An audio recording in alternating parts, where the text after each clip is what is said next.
Ada satu hadis yang antum sudah hafal, dan manfaat hadis ini untuk kita ingat terus supaya kita betul-betul menuntut ilmu syar'i.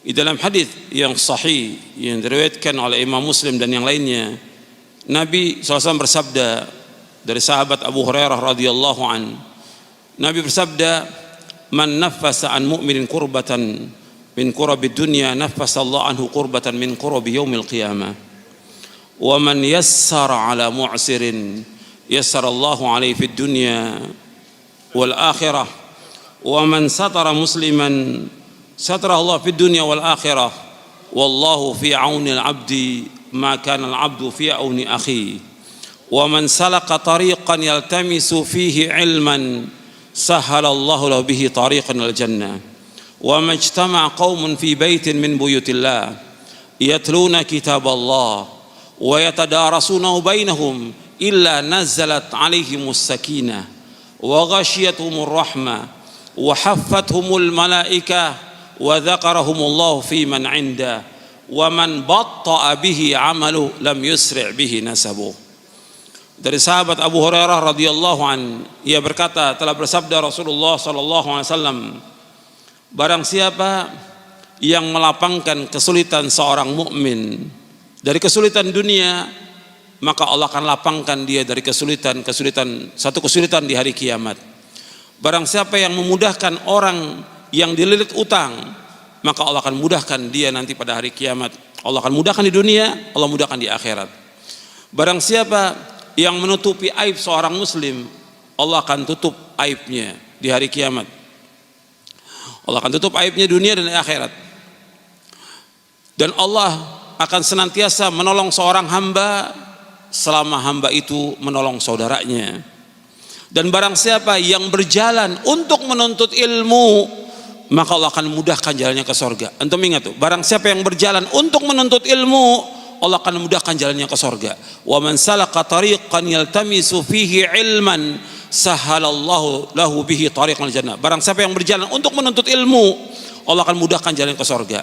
Kemudian Nabi lanjutkan SAW, wa majtama'a qaumun fi baitin min buyutillah yatluna kitab Allah wa yatadarasunahu bainahum illa nazalat alaihimus sakinah wa ghashiyatuhumur rahmah wa haffathumul malaikah wa dzakarahumullahu fi man indah.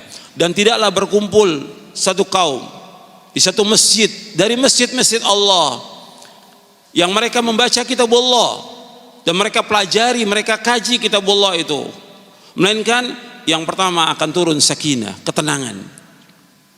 Yang kedua diliputi oleh rahmat Allah SWT.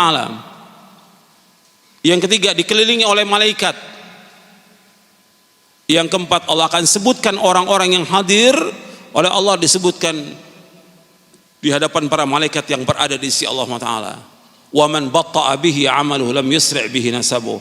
Barang siapa yang lambat amalnya, tidak dapat dikejar oleh nasabnya. Itu perhatikan ini. Ini hadis manfaat. Ada di Arba'in An-Nawawi hadis ini. Hadis sahih riwayat Muslim. Yang pertama Nabi sebutkan, kalau ada teman kita, saudara kita mengalami kesulitan, kesusahan, bantu, jangan diam kita. Dia seorang muslim, kita kenal, kita tahu, apalagi dia saudara kita, tetangga kita, dia sulit, bantu. Allah akan hilangkan nanti kesulitan kita nanti pada hari kiamat.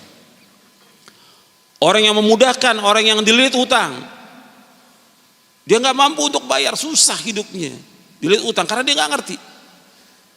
Dia berutang orang miskin, kita bantu untuk bisa membayarkan hutangnya.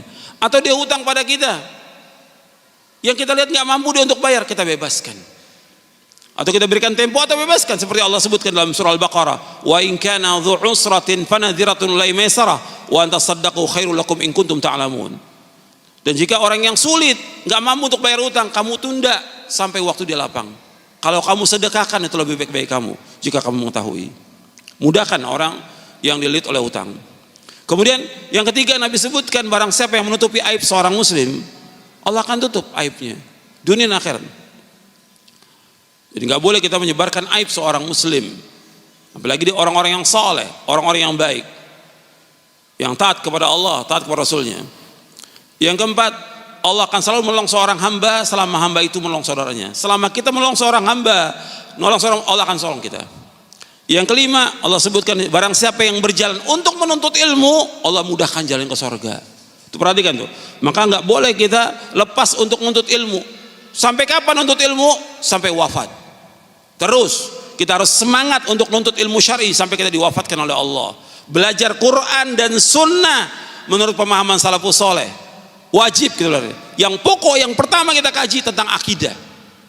Kajian tentang akidah, bukan kajian tentang tematik, bukan. Bukan yang lain, bukan ceramah umum. Kajian Al-Quran was Sunnah ala fahmi salaf. Akidah yang pokok yang pertama kali.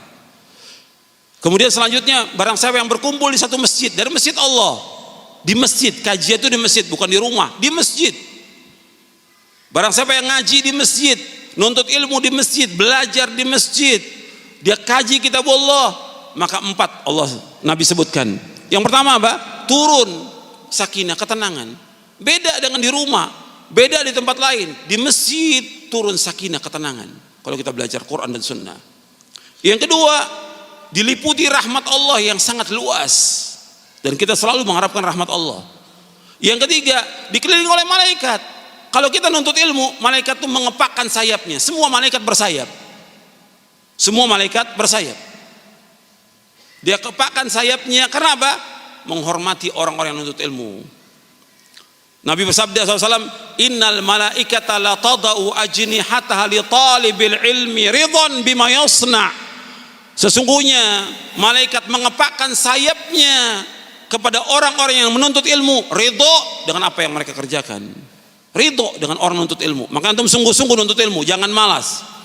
Rajin dan perhatikan, ikhlas karena Allah, catat apa yang disampaikan. Kemudian yang keempat disebutkan lagi bahwa orang yang nuntut ilmu itu, yang belajar Quran dan Sunnah, itu Allah akan sebutkan nanti di antara para malaikat yang berada di sisi Allah. Kemudian terakhirnya dia di sini, wa man batta'a bihi 'amaluhum lam yusri' bihi nasabuh. Barang siapa yang lambat amalnya tidak dapat dikejar oleh nasabnya. Karena yang dipentingkan dalam Islam ini amal, ilmu dan amal, bukan nasab. Meskipun dia mengatakan keturunan ningrat, keturunan nabi, keturunan rasul, orang yang mulia, tetap di hari kiamat Allah akan nilai bukan nasabnya, Allah nilai apanya? Amalnya. Likullin darajatum mimma amilu. Semuanya akan diberikan derajat tergantung dari apa yang mereka amalkan.